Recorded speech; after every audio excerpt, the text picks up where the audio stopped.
ಚಿಕ್ಕಬಳ್ಳಾಪುರ ಜಿಲ್ಲೆಗೂ ಕೂಡ ಈ ವಕ್ಫ್ ಬೋರ್ಡ್ ಕಿಚ್ಚು ಇದೆಯಲ್ಲ ಅಲ್ಲೂ ಕೂಡ ಹಬ್ಬಿದೆ. ರೈತರು ಇವತ್ತು ಬೀದಿಗಿಳಿದು ಪ್ರತಿಭಟನೆಯನ್ನು ಮಾಡಿದ್ದಾರೆ. ರೈತರ ಜಮೀನಿನ ಪಹಣಿಯಲ್ಲಿ ಇದ್ದಕ್ಕಿದ್ದಾಗೆ ವಕ್ಫ್ ಆಸ್ತಿ ಅನ್ನುವಂಥ ನಮೂದು ಕೂಡ ಆಗಿದೆ.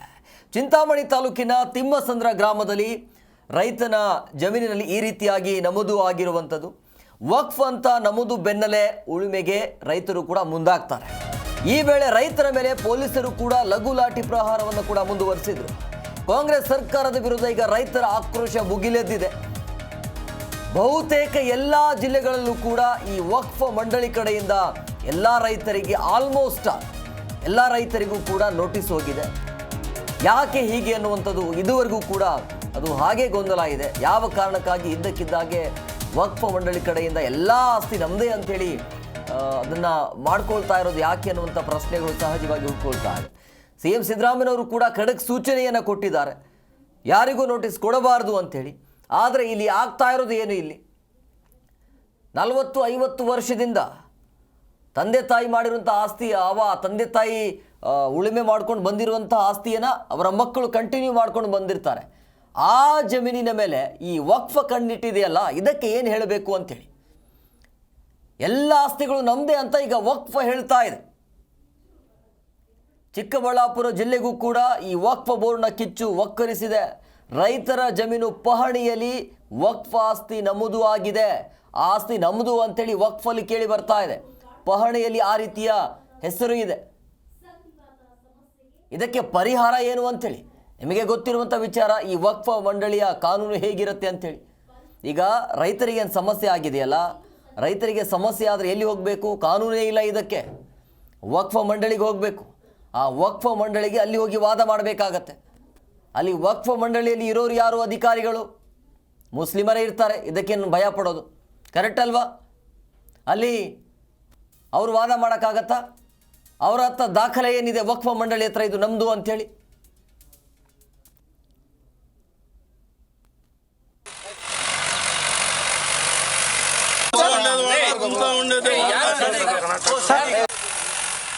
ನಮ್ಮ ಆಚಾರ್ಯವರು ಸ್ವಲ್ಪ ಏನೋ ನಮಗೆ ಅನುಕೂಲ ಮಾಡ್ತೀವಿ. ಹೌದಾ, ಅದೇನೋ ಹೇಳ್ತಾರೆ ನೋಡಿ ಸರ್. ಓಕೆ. ಎಕ್ಸ್ ಕೌನ್ಸಿಲರ್ ಮತ್ತು ಇಲ್ಲಿ ನಾವು 10 ವರ್ಷ ಹುಡುಗನಿಂದ ನೋಡ್ತಾ ಇದ್ದೀನಿ. ಆ ಜಮೀನು ಸುತ್ತು ನಮ್ಮದೇ ಜಮೀನಿದೆ. ಇಬ್ಬರು ವೆಂಕಟರೆಡ್ಡಿ ಅವ್ರ ತಂದೆಯವರು ಒಂದು 1-2 ಎಕರೆ ಅಷ್ಟು ತೆಗೆದುಕೊಂಡಿದ್ದಾರೆ. ಮಿಕ್ಕ ಉಳಿದಿದ್ದು ಅದಕ್ಕೆ ಮುಂಚೆಯಿಂದ ಇವ್ರ ತಾತ ಅವ್ರದ್ದು ಇದ್ದು, ಅವರೇ ಬೆಳೆ ಇಟ್ಕೊಂಡು ಅವತ್ತಿನಿಂದ ಇದುವರೆಗೂ ಬಂದಿದ್ದಾರೆ. ಇವರು ಹೋಗ್ತಿದ್ದು ನಮ್ಗೆ ಆಗೋಗಿದೆ ಅಂಥೇಳಿ ಹೋದ ವರ್ಷ ಬಂದು ಫೆನ್ಸಿಂಗ್ ಹಾಕಿದ್ದಾರೆ. ಅವಾಗ ಯಾವಾಗ ಮಾಡ್ಕೊಂಡ್ರು, ಎಲ್ಲಿ ಮಾಡ್ಕೊಂಡ್ರು ಯಾರಿಗೂ ಗೊತ್ತಿಲ್ಲ. ಏಕಾಏಕಿ ಬಂದು ಇದು ಮಾಡಿದ್ದಾರೆ. ಇವರೆಲ್ಲ ಕೂಲಿ ಮಾಡೋರು. ಇನ್ನು ಅವ್ರ ಮೇಲೆ ಹೋಗ್ಬೇಕಂದ್ರೆ ದುಡ್ಡು ಕಾಸು ಬೇಕು. ಇವ್ರು ದುಡ್ಡು ಕಾಸು ಇಲ್ಲ, ಸಪೋರ್ಟ್ ಇಲ್ಲ. ಹಂಗಾಗಿ ಇವ್ರು ಸೈಲೆಂಟ್ ಆಗಿದ್ರು. ಈಗ ಮತ್ತೆ ನಮ್ಮ ಹತ್ರ ಎಲ್ಲ ಬಂದು ಹಿಂಗಾಗಿದೆ ಅಂತ ಹೇಳಿದ್ದಕ್ಕೆ ಆಯ್ತಪ್ಪ ನಾವೆಲ್ಲ ಸಪೋರ್ಟ್ ಇರ್ತೀವಿ, ನಿಮ್ಮದ್ರಲ್ಲಿ ನೀವು ಇದು ಮಾಡ್ರಿ ಅಂದಿದ್ದಕ್ಕೆ ಇವಾಗ ಅವರು ಅದರಲ್ಲಿ ಉಳುಮೆ ಮಾಡ್ಕೊಂಡು ಬೆಳೆ ಇಡಕ್ಕೆ ಹೋಗಿದ್ದಾರೆ. ಈಗ ಮೊದಲು ಯಾರಿಗೂ ಗೊತ್ತೇ ಇಲ್ಲ, ಊರಲ್ಲಿ ಇನ್ನೂ ಗೊತ್ತಿಲ್ಲ, ಯಾರಿಗೂ ಗೊತ್ತಿಲ್ಲ. ಅವ್ರು ಯಾವಾಗ ಅಲ್ಲ, ನಾವು ಪ್ರಾಣಿಗಳು ನೋಡೋಕ್ಕೆ ಅವಶ್ಯಕತೆ ಏನಿರುತ್ತೆ? ಹೋಗಿ ನಮ್ಗೇನಾದ್ರೂ ಬೇಕಾದಾಗ ನಾವು ಪ್ರಾಣಿ ತೆಗಿತೀವಿ, ಅವಾಗ ಗೊತ್ತಾಗುತ್ತೆ. ಅಲ್ಲ, ಬೆಳೆ ಇಡ್ತಾ ಇದ್ದೇವೆ, ನಾವೇ ಇದ್ದೇವೆ, ನಮ್ಮದೇ ಅಂದ್ಕೊಂಡು ಇರೋದಷ್ಟೇ ನೋಡಿದ್ದು. ಆಮೇಲೆ ಹೈಕೋರ್ಟ್ಗೆ ಹೋಗಿದ್ದು ಕೂಡ ನಾವು ಹೈಕೋರ್ಟಲ್ಲಿ ಕೇಸ್ ನಡೀತಾ ವಾರ್ಡ್ ನಂಬರ್ 31 ಅಂಬಾಜಿದುರ್ಗ ಹೋಬಳಿ ಚಿಂತಾಮಣಿ ತಾಲೂಕು. ನಾವು 13-20 ಸರ್ವೆ ನಂಬರಲ್ಲಿ ನಾವು 65ರಿಂದ ಪೊಸಿಷನಲ್ಲಿ ನಾವಿದ್ದೀವಿ. ಕ್ರಯ ಆಗಿದೆ, ಟ್ರಿಬ್ಯುನಲಲ್ಲಿ ರಿಜೆಕ್ಟೆಡ್ ಆಗಿದೆ, ಒಗ್ಬೋರ್ಡ್ಗೆ ಬರಲ್ಲ ಇದು ಅಂತ. ಇದು ನೋಡಿ, ರಿಜೆಕ್ಟೆಡ್ ಇದು ಕಾಪಿ, ಟ್ರಿಬ್ಯುನಲ್ ಆರ್ಡ್ರ್ ಇದು. ಮತ್ತು ACDC ಎಲ್ಲರೂ ಅವರು ಪೊಸಿಷನಲ್ಲಿ ಅವರೇ ಇದ್ದಾರೆ. ವೆಂಕಟರೆಡ್ಡಿ, ನಾಗಮ್ಮ, ಕೆ ಲಕ್ಷ್ಮಮ್ಮ, ಮುಲ್ಲಕ್ಷ್ಮಮ್ಮ ಮತ್ತು ಎಲ್ಲರೂ ಅದಕ್ಕೆ ಸಂಬಂಧಪಟ್ಟಿರೋರೆಲ್ಲ ಪೊಸಿಷನಲ್ಲಿ ಅವರೇ ಇದ್ದಾರೆ. ಅದಕ್ಕೆ ಏನು ತೊಂದರೆ ಮಾಡಬೇಡಿ ಅಂತೇಳಿ ಆರ್ಡ್ರಲ್ಲಿ ಕೂಡ ಐತೆ, DC ಆರ್ಡ್ರಲ್ಲೂ ಐತೆ, ಎಲ್ಲ ಐತೆ. ಮತ್ತು ಹೈಕೋರ್ಟಲ್ಲಿ ಕೇಸ್ ನಡೀತಾ ಇದೆ, ರನ್ನಿಂಗಲ್ಲಿ ಐತೆ, ಬಂದಿದೆ. ಪೋಸ್ಟ್ ಮಾರ್ಕೆಟ್ಗಳು ಇಶ್ಯೂಸ್ ಇದ್ವು, ಅವೆಲ್ಲ ಕಿತ್ತು ಬಿಸಾಕಿ ಡ್ರಿಪ್ಗಳೆಲ್ಲ ಇದ್ವು. ಆ ಡ್ರಿಪ್ಗಳೆಲ್ಲ ಬಿಟ್ಟಾಕಿ ಮತ್ತು ಎಲ್ಲ ಉತ್ತಾಕಿ ಸ್ಪೆನ್ಸಿಲಿಂಗ್ ಹಾಕಿ ಹೋಗಿದ್ದಾರೆ.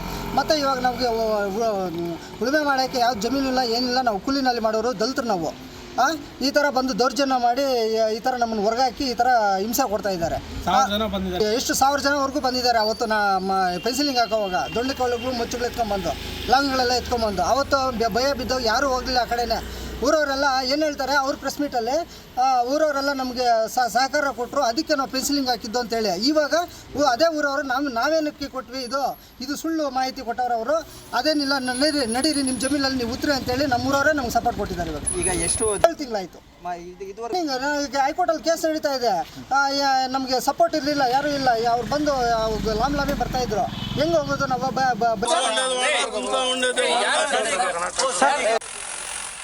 ನಮ್ಮ ಆತ್ಮೀಯರವರು ಒಂದು ಸ್ವಲ್ಪ ಏನೋ ನಮಗೆ ಅನುಕೂಲ ಮಾಡ್ತೀವಿ. ಹೌದಾ, ಅದೇನೋ ಹೇಳ್ತಾರೆ ನೋಡಿ sir. Okay. G Kannada news ಈಗ ನಿಮ್ಮ ಮನೆಯಲ್ಲೇ ನೋಡಿ. ಎಲ್ಲ ಕೇಬಲ್ಗಳಲ್ಲಿ ಈಗ ಲಭ್ಯ.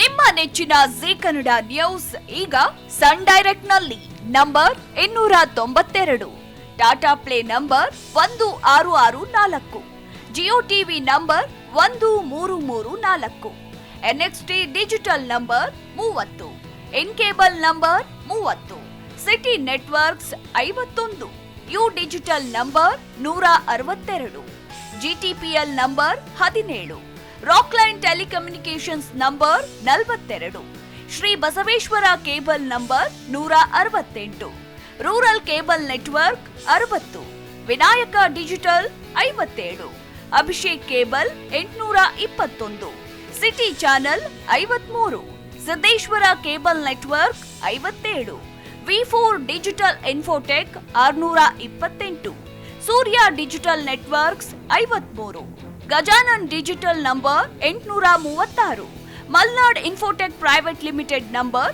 56, Metrocast number 830, Victory digital number 167ರಲ್ಲಿ ನೋಡಿ ಆನಂದಿಸಿ.